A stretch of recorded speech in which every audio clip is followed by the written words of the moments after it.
Hello, everyone, and welcome to our DCO panel discussion on AI governance, strategy, and practice. Today, we'll cover the key rules for using AI in a responsible way and how AI strategies fit with diplomacy. Also, we're discussing the challenges of global AI talks, and we will explore the African Union AI strategy and why it's very important and the implementation side of it. I'm welcoming you again here. I'm Batuli Rifai, the Political Affairs Manager at the DCO, and I'm so excited to moderate this session today.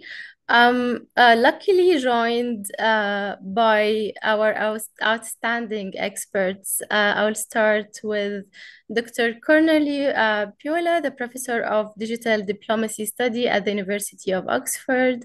We also have Mr. Walid Hamdi, the head of the Information Society Division at the African Union Commission. We have Ms. Suhaila Amazouz, the Senior Digital Policy Officer at the African Union Commission, and my colleague from DCO, Ahmed Bender, the Policy Innovation Director. And just very shortly, like a very short introduction, I will leave the floor to my first question with Dr. Piola. Dr. Piola, in what ways can the integration of AI governance, strategy, and practice enhance the effectiveness of diplomatic initiatives? First of all, thank you very much for inviting me, DCO, and also the African Union to speak to this important panel. And let me start straight to the point, to the question that you asked me, by restating an important fact that we are in the middle of an important transformation. AI is bound to prove itself as one of the most disruptive technology in the next 5-10 years. And if we, in this context, is very important. It's critically important to understand how this transformation takes place, and we need concepts. Hence, the idea here that I'm proposing about focusing on three important pillars. One is governance, the other one is strategy, and the third one is practice. The three needs to come together. And I'm going to explain briefly why before handing over the microphone to our next speakers. Governance, we have to understand it's about what? It's about rules, it's about principles, it's about mechanism of oversight, and they are critically important for setting the boundaries within which technology is supposed to develop.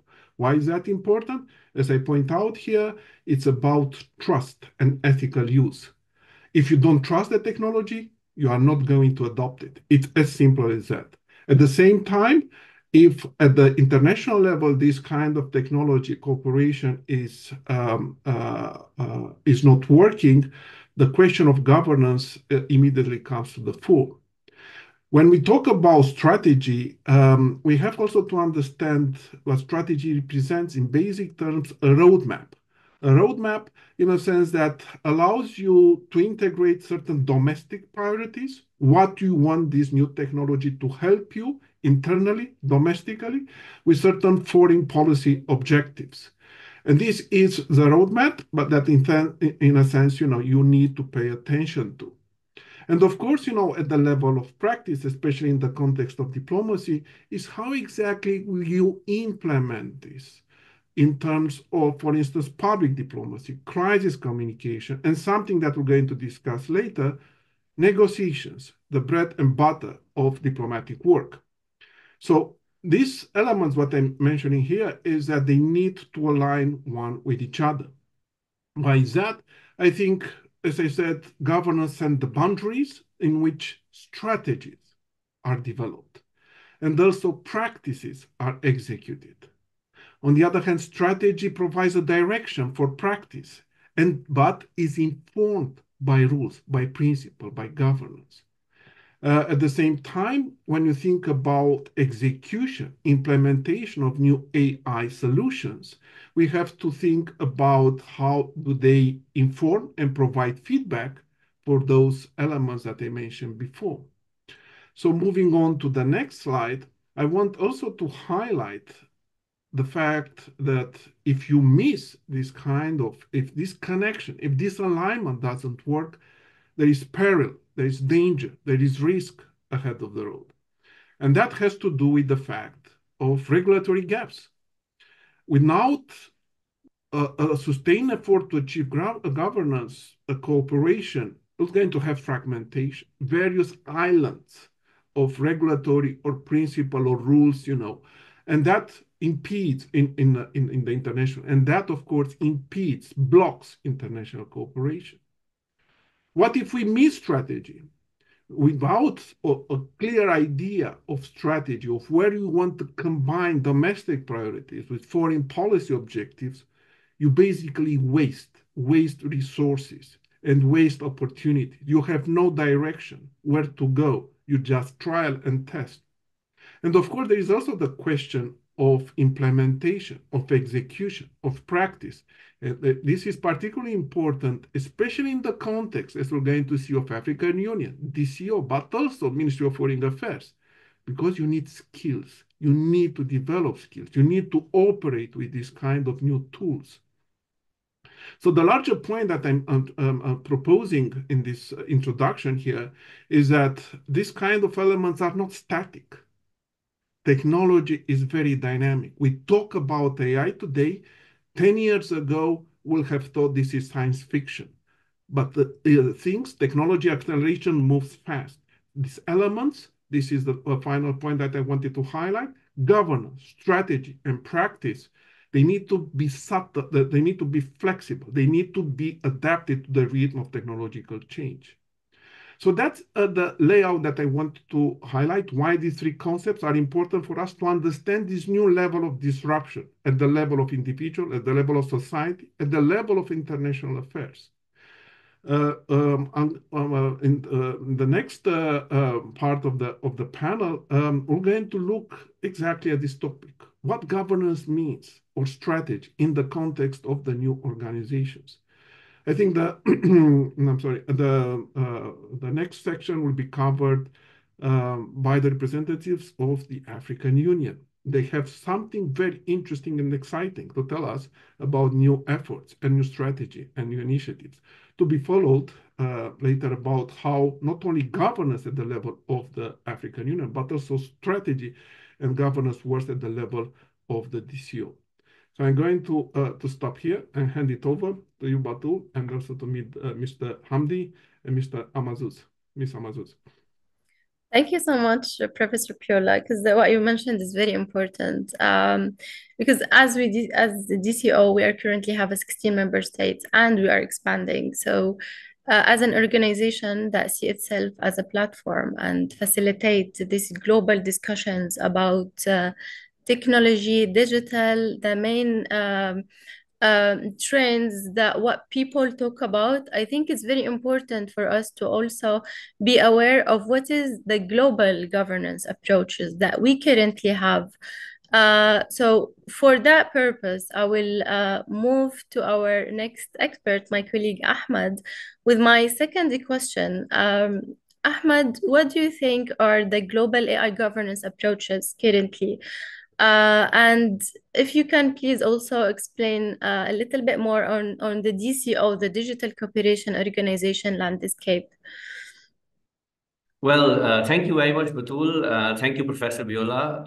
Thank you for passing the baton directly to me after him, which is a lot of pressure. I'm no doctor, no professor. I represent the policy department within the DCO. So I'll start with two interesting developments that are related to AI from the last few days. You might have noticed that this time, two Nobel Prizes went to AI gurus. One went to Professor Demis Hassabis, who won the prize for chemistry for his revolutionary work on proteins. The other one at the same time went to the godfather of AI, Geoffrey Hinton, who won it for physics for his work on machine learning. Now, the interesting part is, of course, AI gaining a global importance, coming to the main stage to the Nobel Prizes. But while Mr. Hassabis is driving AI forward at Google, At the same time, Hinton quit the company with a warning that technology posed serious risks to humanity. We'll come back to the analysis of this. But another news that I came across this morning was that Google has signed a deal to use small nuclear reactors to generate vast amount of energy that is needed to power the data centers. The company is going to start this using nuclear energy within this decade. And although we all know nuclear energy is considered a greener form of energy, it is not risk-free. So I wanted to bring these developments to attention to highlight the recognition of vast innovation potential of AI. We all know that. And at the same time, the urgency to ensure that AI systems are designed and operated in the ways that are inclusive, they are respectful of human rights and dignity. So as AI technology continues to advance, new ethical dilemmas and regulatory questions will arise. We need to remain vigilant and proactive in addressing these emerging challenges, which can only be done by the concerted efforts which DCO focuses on, which this dialogue is about, and that's the only way going forward. Coming back to my topic today, which is AI governance, it requires a multifaceted approach that encompasses the regulatory frameworks, ethical guidelines, and international cooperation. So I would touch upon some of these elements across the DCO membership and globally. And it is important that we establish robust mechanism to ensure that AI is deployed and developed in ways that are transparent, accountable, and inclusive, as Dr. Biola brought our attention to. Let's begin with acknowledging the diversity of global AI governance approaches. On one hand, some countries or regions take a principles-based approach that emphasizes on ethical guidance and self-regulation, while on the other hand, there is a prescriptive regulatory approach, or in the conventional terms, as we call it, ex-ante approach is taken with detailed regulations and strict oversight to govern the AI development. So we see a bit of a divide on the global governance approaches and perspective when it comes to AI. The European Union, for example, has taken a proactive risk-based approach with the AI Act that has just been enacted, and it is one of the most comprehensive AI regulations globally, prescriptive AI regulations. It categorizes AI based on their risks, ensuring strict oversight, particularly for the high-risk sectors such as healthcare and law enforcement. The EU emphasizes on principles like accountability, fairness, human rights, aiming for an approach where innovation thrives, but public is protected from the AI-related risks at the same time. So they're trying to strive a balance there. In contrast, the United States, where a lot of AI innovation is happening, favors a decentralized sector-specific approach with no unified federal AI law. The US relies on voluntary guidelines. It encourages self-regulation within the industries to support rapid innovation and growth. AI governance normally depends on sectoral regulations or guidelines like NIST guidelines that have recently come into existence, while individual states develop their own AI-related laws.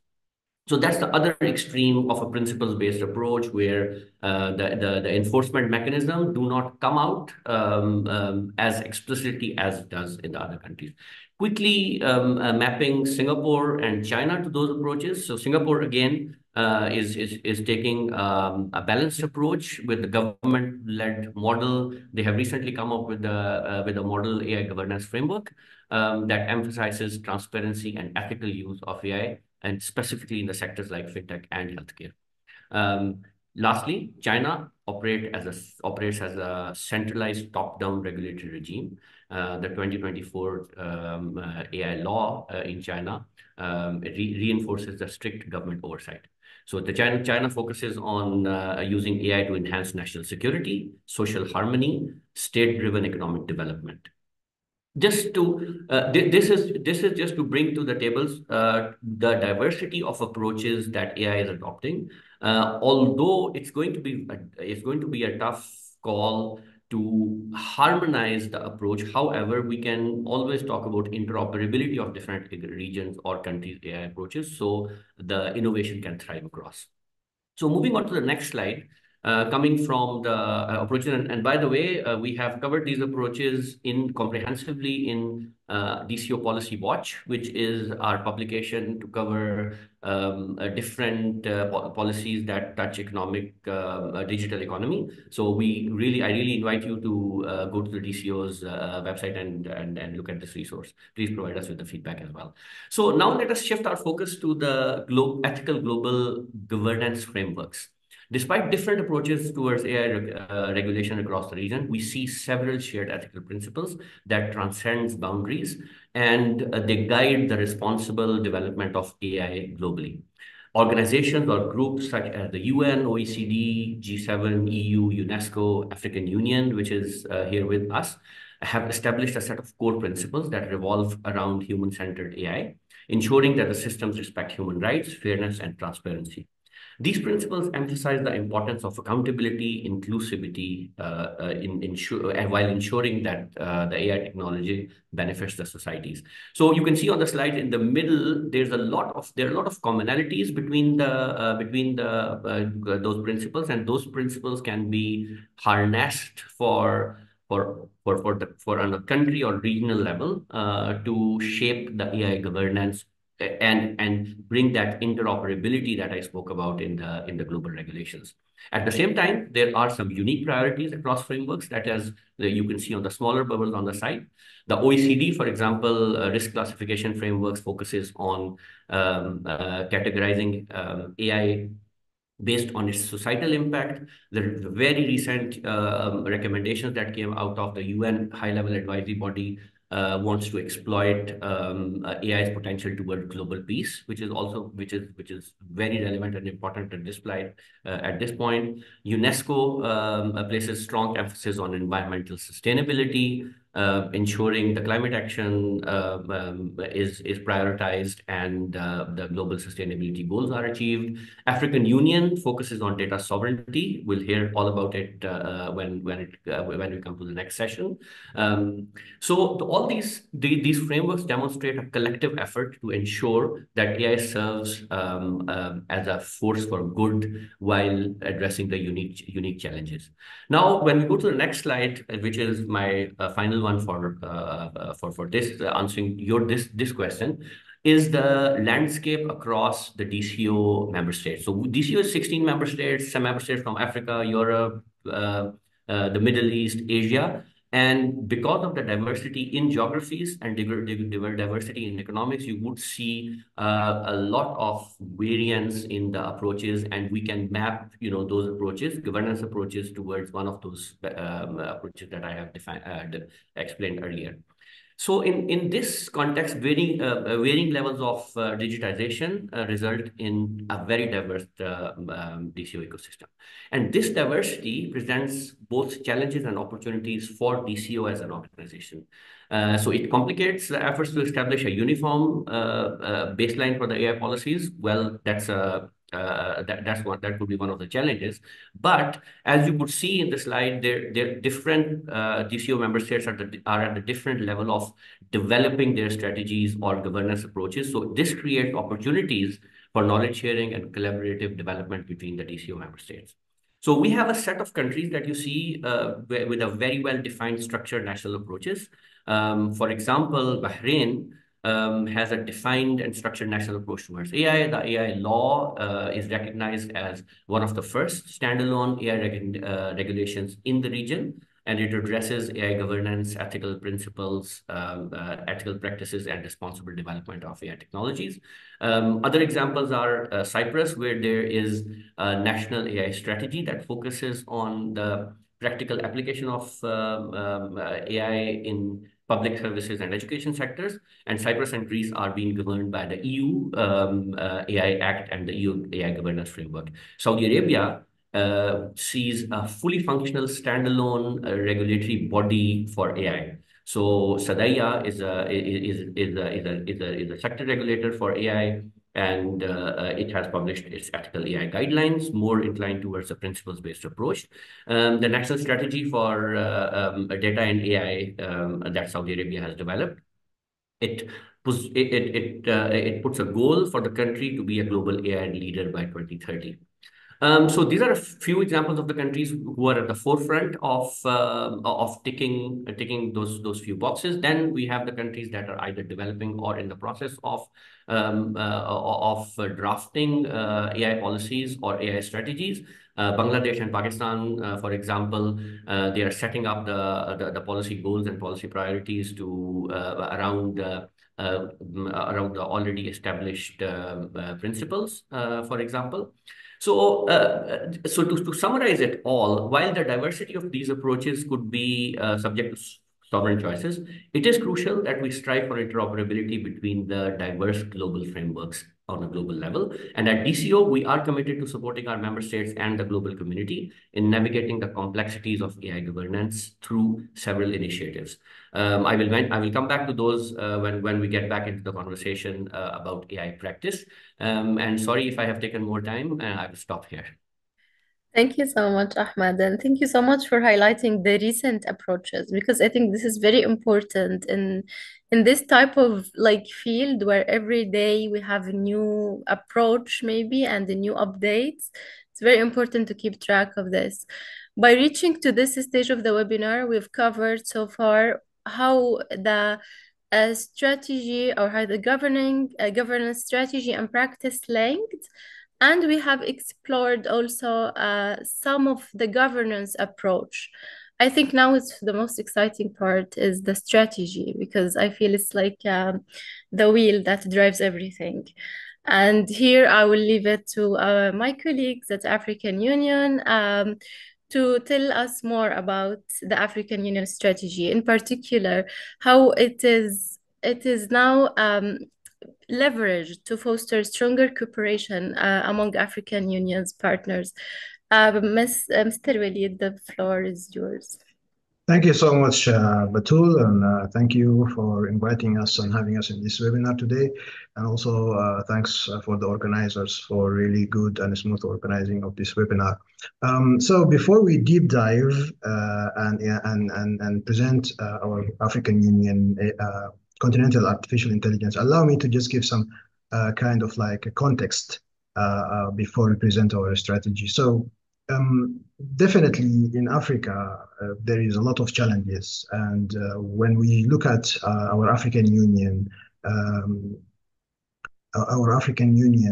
Agenda 2063, it's advocate prosperous Africa, peaceful Africa.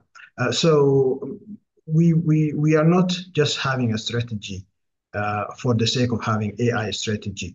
But we also, from a continental level, we look at what's the impact of having an AI strategy. So normally, when we talk about impact, numbers shows us that AI can potentially contribute to 2.9 trillion USD to Africa economy by 2030. So which is not very far from now, and that's also kind of like translate to an annual GDP increase of 37%. That's what we're really aiming by having this kind of strategies in place. So my second point would be why now? So if you look at the African continent, you'll find that I think 6 countries by now they're having their national AI strategies and policies, and other countries they really sense that there is a lot of challenges that can be tackled by AI and can be solved by AI. And those countries are now also start working on their own national policies. So it's very crucial at this stage now to have to develop these comprehensive policies. And the African Union AI strategy is the overarching strategy for the continent. That will have also a very huge impact because by having this continental strategy in place, it will help our member states to align to this continental AI strategy, which is something that we also look at it from the perspective of fostering global and regional cooperation, collaboration among African nations within Africa, but also globally. This collaboration can facilitate knowledge sharing and resource pooling, of course, to address common challenges, because we are also talking about global goals. In fact, we have just submitted the African Compact, African Digital Compact, to the Summit of the Future as part of the Global Digital Compact, which is AI was a part of this. So that's also very important when we talk about Africa, and when we talk about Africa as a part of the world. So my last point would be, what's next? What's next? Our vision in the African Union and our vision for the continent is not to become an AI consumers. Africa is a young continent. We have a lot of young people. So we would like them to be pioneers in this. So this requires us to also kind of like prepare ourselves and have an interdisciplinary state of mind, where we will have a new perspective for our economy models, new perspective of peace and security in the continent, and also, as mentioned by the professor, diplomacy. When I say diplomacy, I also kind of like be very aware to cover AI for diplomacy and diplomacy for AI. And by this last point, I think our audience are very keen to know more about the strategy. So allow me to hand the floor to my colleague, Ms. Hila Mazuz. She is our AI expert in the team, and she's the one who spearheaded the work to develop the strategy. So Suhaila, I hand the floor to you. Thank you, Walid. Distinguished participants, it is my pleasure to give an overview of this continental strategy. As Walid mentioned, for us, it is the roadmap that will enable us to prepare Africa to the AI era. And as he mentioned, there is a huge potential for Africa to harness AI, artificial intelligence, to transform itself, to transform our economies and societies, and also to accelerate the achievement or the attainment of the Agenda 2063 goals.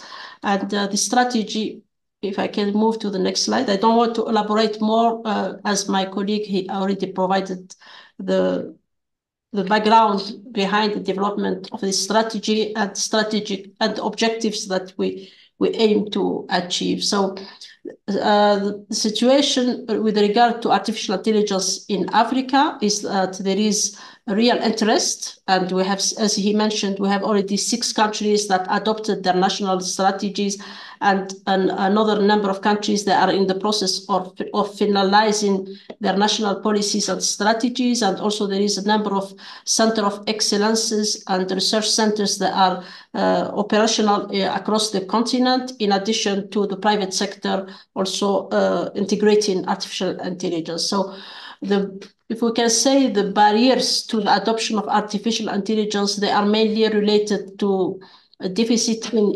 infrastructure, namely the data sets, the data infrastructure, and also the compute, as we know that the compute resources that are so far located in few countries. Not all countries, they have this capacity. And also for us, there is another challenge related to the connectivity gap, as we know that only 40% of African countries, they are currently connected, and also the cost of internet also may be an obstacle for AI adoption. The inhibitors, if we can say that there is, as I said, there is an increasing number of research centers, but the number that we have so far cannot cover the needs of the whole continent. So there is a need to progress on that. The risks that we may face, if not moving fast with the adoption of artificial intelligence that can respond to our needs, is to have a job displacement. And we know that this sector is very sensitive, the labor sector. And also there is a risk of widening the digital divide between Africa and other regions. In addition to the risks to affect our societies, we know that AI is very disruptive technology, and also the risk of that may have implication on the economy. The drivers, or the main drivers for AI adoption in Africa is our Africa tech-savvy youth. We have the youngest population in the world. We have also digital native young people that are really motivated and also interested about technological advancement. We have resources, and these resources can be used to develop AI products and also to develop renewable energies that can feed the development of artificial intelligence in Africa. In addition to the political will, as I mentioned, there is an interest, and we believe that the adoption of this continental strategy shows the commitment of African government to advance artificial intelligence across the continent. Next slide, please. Yeah, so the strategy was adopted in July 2024, and it is now available on the African Union website. So the main part of the strategy, we can see them in the next slide. As he mentioned, the vision is to harness artificial intelligence to increase the development in Africa, to support, to empower people, and also to build resilience and economic growth. Strategy puts forward an Africa-centric approach and also development-oriented. We aim to empower people, but also we aim to solve our development challenges and to modernize some of our sectors where we are facing challenges. And for this, we need to mitigate the risks and also to develop our capacities in different fields, as we mentioned earlier. In the next slide, we see the principles that will guide the development, adoption, and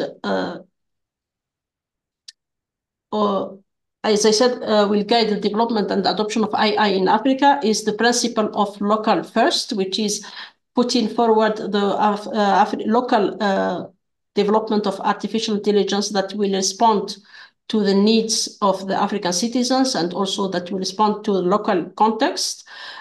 People-centered, as I said, we aim to empower people, and also we aim to put in place the legal and regulatory frameworks to protect human rights and human dignity. We aim also to prioritize and to promote AI systems and tools that will respect and also support the peace and security agenda of the continent, in addition to promoting inclusion, diversity, and also transparency and accountability on the use of AI. There is a specific emphasis on the need of skills development and education as we aim to prepare the workforce of the future, the African workforce on AI. And for this, we aim to develop the necessary talent, and also we aim to attract and also to retain, because we are faced with brain drain in Africa. And I think there is, as we know, there is need for a huge capacity to cover the needs on AI.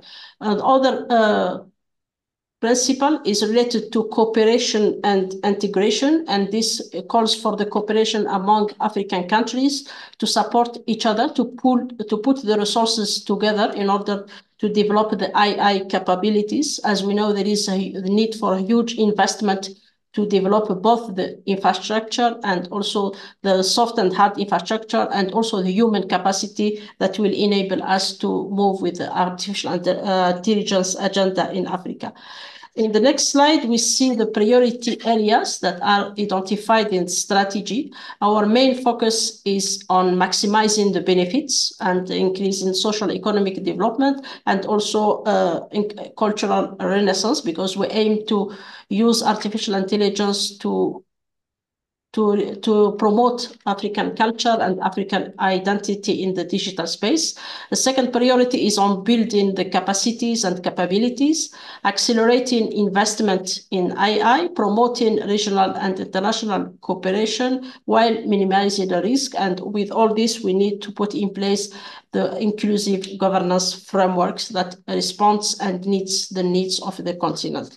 So in the next slide, we see the strategic policy interventions. We have identified 15 policy interventions. We have provided high-level recommendations for each of them, and also we proposed actions that will be taken as at national level, regional, and continental level, as the strategy is a roadmap to to promote and also to facilitate the adoption and development of artificial intelligence across the continent. So the first one on maximizing the benefits, we have identified the priority sectors where the investment will be focused in the first years. The strategy is 5 years.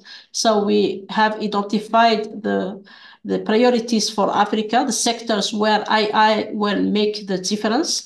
And also we have identified the enabling conditions that we need to put in place that we can facilitate and also accelerate the large adoption of artificial intelligence.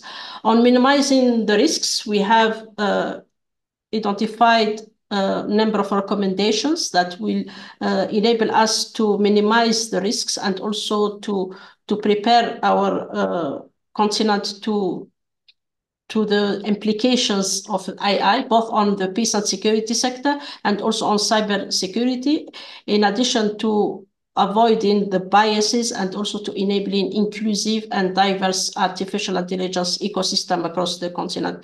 On regional and international cooperation, my colleague already indicated our approach, which is promoting regional and international cooperation, while at the same time preserving the interest of the continent. In the next slide, we will go through each section. We start by the AI governance.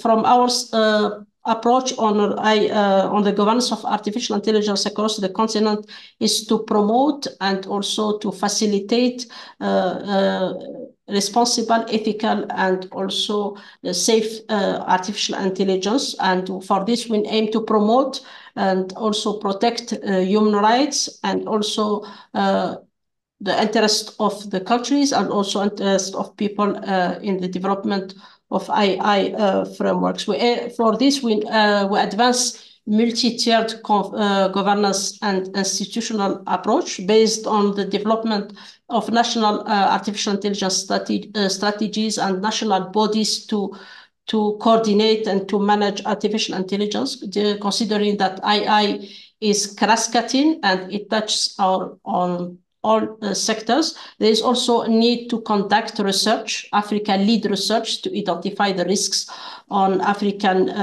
society, and also the need to come up that standards and also to promote agile, forward-looking regulations and legislations that respond to the African context and also that can meet the needs of Africa, because we know that in governance, it is where we shape the adoption of AI across the country or the region. And from our side, we aim to put forward an Africa identity, an African context, and also African priorities when it comes to adoption and also implementation of artificial intelligence across the different sectors. So on the next slide, we will see briefly, maybe I will go quickly through the different slides.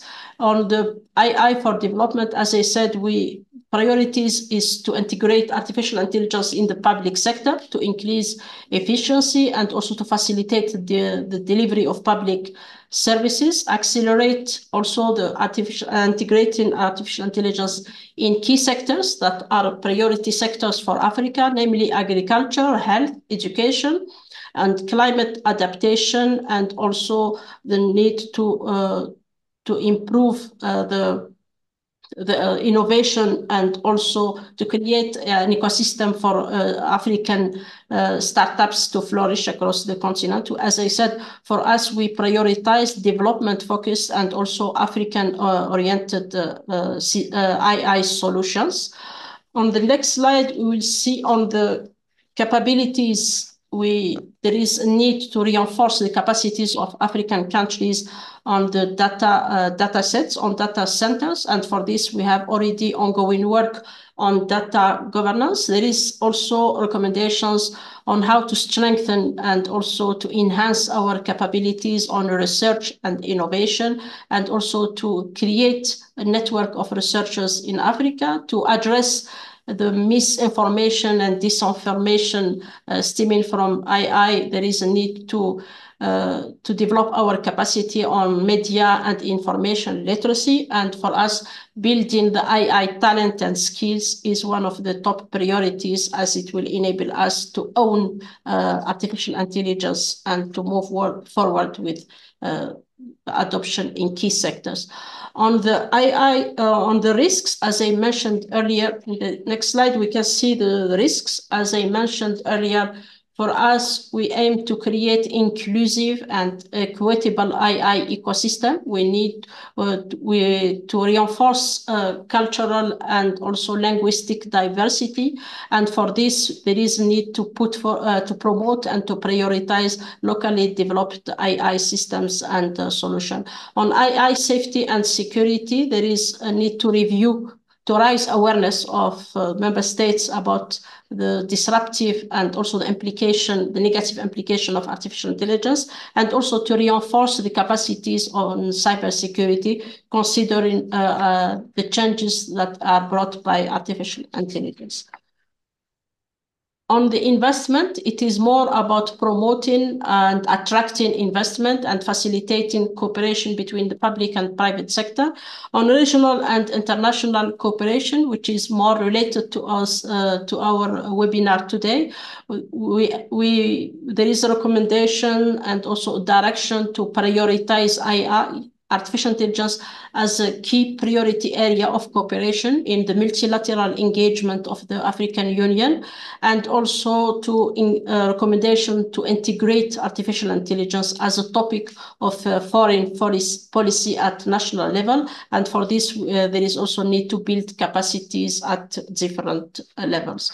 I think the next slide, we move to the implementation plan. I will not elaborate much on this. For us, the next steps is to move towards the implementation and building the capacity to transform the recommendations to actions. Thank you. Thank you so much, Mr. Hiland. It's for your very great and comprehensive presentation, and for you also, Mr. Walid, for giving a high-level introduction about why it's important and from where it came, or it started. What I found really impressive, how you were able to put together the good practices with the African context, because you mentioned lots of challenges you face in Africa, but you were able to come up with a strategy that addressed them. So well done, and thank you so much for your presentation. We're moving to our last session or last question, which is a continuation. Governance, basically strategy, and now it's a practice. And our practice will cover two sides, the implementation part, but also the negotiation, because I think this is where it's very important to be able to achieve things on the ground, where international organizations will have a great role on that, to be able to talk and to facilitate and cooperate with their member states and other states as well, to work together. And here I will leave it to Dr. Biola to tell us more about what strategy can be employed to ensure that AI negotiations lead to effective agreement in a multilateral context. Thank you very much for passing back the microphone to me. If we can go back to the previous slide. So far we, before this, okay. So far we covered two important elements of this triangle: governance. Mr. Binder, have a very detailed overview of the various approaches, norm-based and rule-based, principle-based of various states, but also the very detailed and comprehensive efforts done in terms of strategy by the African Union and the various initiatives they have in mind in order to develop capacity. So what I want to move on now is to focus on the issue of practice. Now, when we mean about practice, the third element of our framework. So when I mean about practice, there are two ways to think about the relationship between diplomacy and AI. And I think, Mr. Hamdi already suggested there is a way to think about this nexus as AI as a topic for diplomacy. In terms of negotiating, things about regulations, think about, cooperation, AI becoming a topic for the diplomatic conversation, for the diplomatic negotiation. And I think that will be covered later on by one of my colleagues here. What I want to do to take a look very briefly is how AI could be implemented in diplomatic practice, the second aspect. How to use basically AI in especially negotiations in the multilateral context. And this is the model I started working on, and has three different components. I've been using historical cases, but I'm going to highlight some possible cases that may want to serve as inspiration and probably, for things to come. So the first one has to do with what I call AI used for extraction, more exactly for data collection and contextual understanding. What I mean by this is that AI, and I'm using different type of AI tools, mainly generative AI, but quite a range of them. The idea is in diplomacy, you need to access resources. You need to access a certain type of data because they are relevant in terms of signals. Signals could be verbal, could be non-verbal, official statements, declarations, positions, metadata related to conferences, how many people attended, how many people participate. This is very relevant information for those who already work in diplomacy. Through experience, they gather this kind of insight. But the issue for AI is that it's able, in principle, to extract more information in a faster way. And with that, you can start understanding nuances in language shifts, sentiment in communications. And by using that to test in various historical cases, one that I'm looking at the moment is the Yalta Conference in 1945, because I have plenty of data that I can test on that. At the same time, AI can help you monitor in real time development that happens during negotiations, that can flag certain type of changes in the tone of communication or even behaviors. Signaling in diplomacy is critical for understanding how to navigate in terms of bilateral or versus multilateral negotiation. But it also, you have to identify correct signals, reliable signals, signals that you can basically use in your approach. And that is important, what I said, contextual analysis, that you have to compare these signals with past behavior. An example that I have, for instance, think about UN climate negotiations, in which you have this kind of tools that I'm working with to analyze delegate speeches, official statements, and try to focus, on certain type of nuances. In bilateral, you may say you can do it, with your team. In the multilateral setting, these kind of tools become particularly important because the number of data is critical. So then you can look at various sources, live negotiation, PI statements. Now it's not only text, but also images that you can analyze, not only images, but also emotions. We are getting to the point in which we can do emotional analysis with AI. And based on that, maybe you can identify hardening of the tone or the position of various countries, or a softening. And that's your opportunity, basically, for your negotiation. So just to move on, and the second part, this is where you basically think more about pattern analysis, identifying recurrent themes, agreements that actually come up in the conversation. This is also important to understand a little bit in the ocean of data, what kind of positions, who is working particularly well. One example that I have, for instance, I don't know if someone can present in the slide, the examples, is, the cross-border data flows, which is particularly relevant in the context we are talking. If you see concerns about data sovereignty coming up over and over again, a various actor, or security, or that will tell you something about the range of position that is going to emerge. But also you can connect with more data in relation with the type of positions that the countries have. Is it about protesting domestic industry? Is it about advancing a particular type of technology? That can give you insight. That can help you, in a sense, shape the navigation and move more carefully with the navigation. Mindful of the time, moving on to the third element. This is the third: collecting data, understanding what they mean, and then informing policy. How you react to this? What will be your best position in order to navigate? So, for instance, in the context of AI and others, Mr. Binder pointed out already, you have different position, prescriptive versus, let's say, principled. Do you see there a position in which you basically can enforce, strike a more flexible, develop a common ground? So all this data that comes actually helps you define and navigate and be more effective in your bilateral and multilateral negotiations.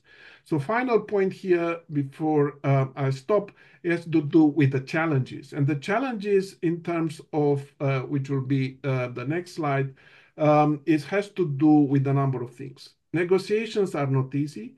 Using AI could complicate things if the question of security is not taken seriously and data privacy. You use data on platforms and tools that do not necessarily belong to you. In negotiation, confidential information could go to different places. You have to be careful. What kind of data? The ethical, regulatory aspect is important. What kind of biases and misinformation are introduced that you have to correct for? There is a question of digital divide. AI is not cheap. Is not social media, is not cheap. Developing capacity and developing talent, as Ms. Amazus mentioned, it's intensive. The resource intensive is cost intensive. So careful about the regional, but that also provides an opportunity for DCO, African Union, as regional organization to pull together to work. And of course, always the question of explainability of the AI suggestions. What exactly means, and that has to do with the black box paradox. AI sometimes provides beautiful solution, but if you don't understand how the logic, that creates a problem of accountability.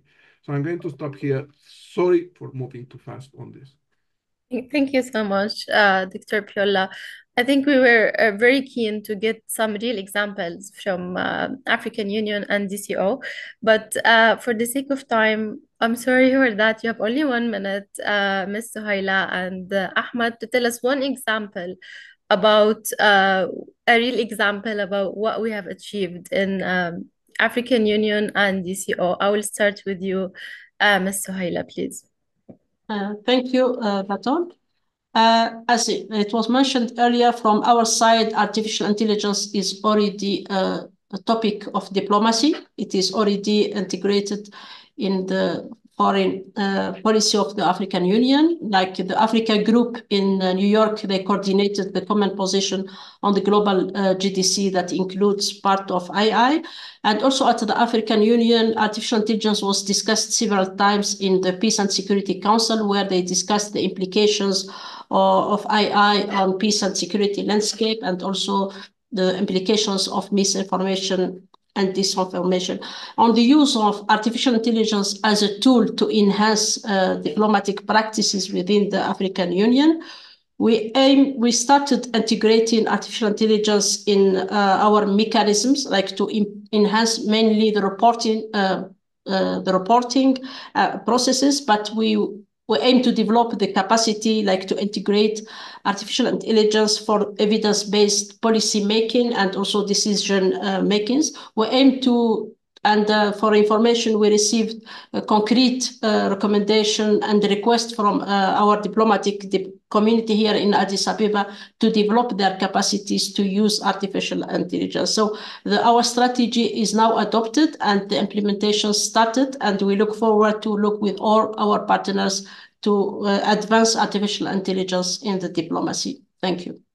Thank you so much, Ahmed. I know it's very hard, but we need to have some question and answer. So 1 minute, please. It's not hard at all, and thank you. I think you read my mind. I was about to say, don't pull up my slides. I would just wrap up. So first of all, I would really like to comment on Dr. Viola's very insightful discussion about AI, using AI for diplomacy, and maybe at some stage it would be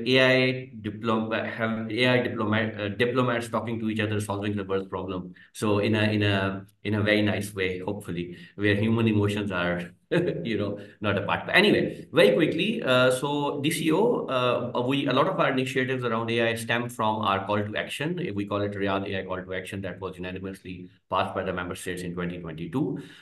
It was built around 7 pillars around closing the digital divide, empowering the underprivileged, promoting the digital development, digital innovation, climate change, etc.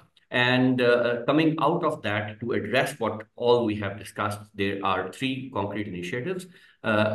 Before that, so data governance is now being called AI governance. So we have a whole separate stream of work on instilling the data privacy or harmonizing data privacy across the DCO member states.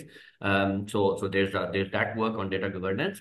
On AI, we are creating an ethical AI policy tool, which is going to help the DCO member states implement or embed AI ethics into the AI systems and assess or evaluate the AI systems against how compliant they are with the ethical and responsible standards.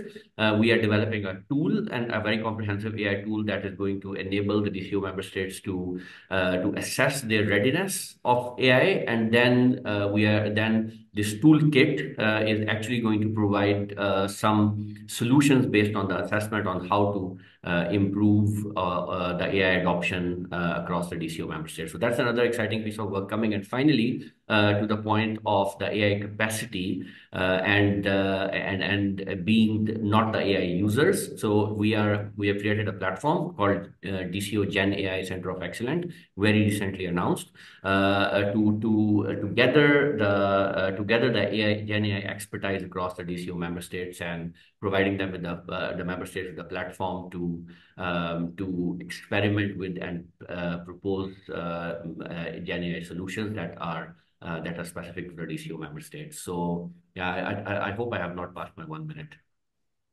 Thank you so much, Ahmad. We have time now for the question and answer, and I see many here. For those who ask about the slides, we're happy to share them. Please, we have the email. I think it is in the registration form, and we're definitely happy to share that with you. I will take one question, and this is about African Union. So it's a question from Marcel. How does the African Union AI strategy align with the global AI governance framework? And how can this alignment foster stronger international cooperation? I think we mentioned it, but briefly, if we can just answer this question.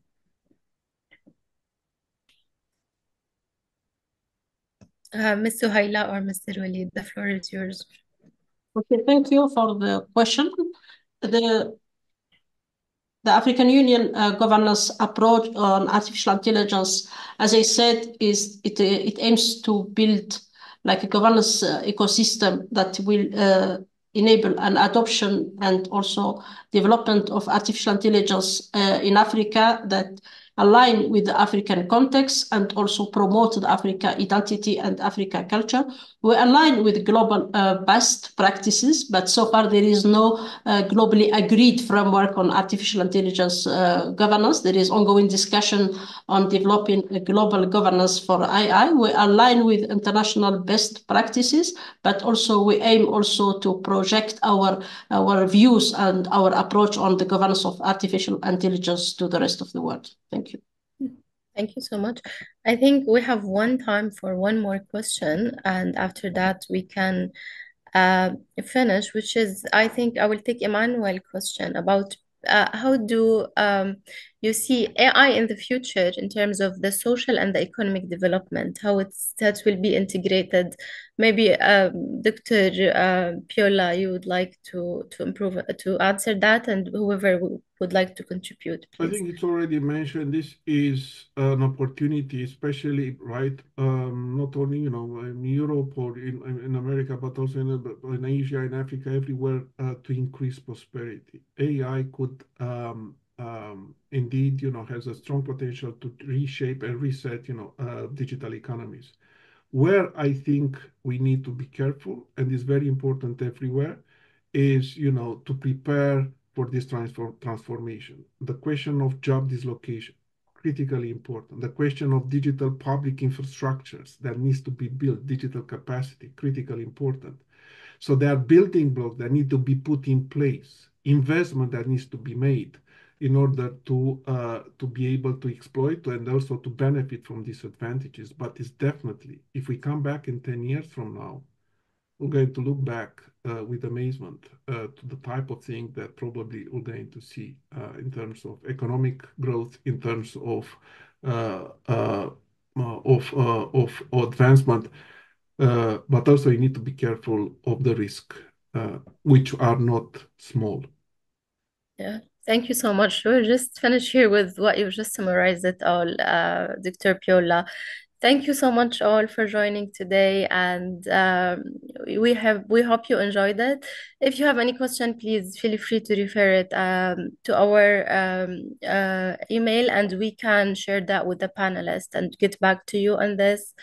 And good evening. See you at our next event. Thank you so much. Have a great day. Thank you so much. Thank you. Thank you. Bye.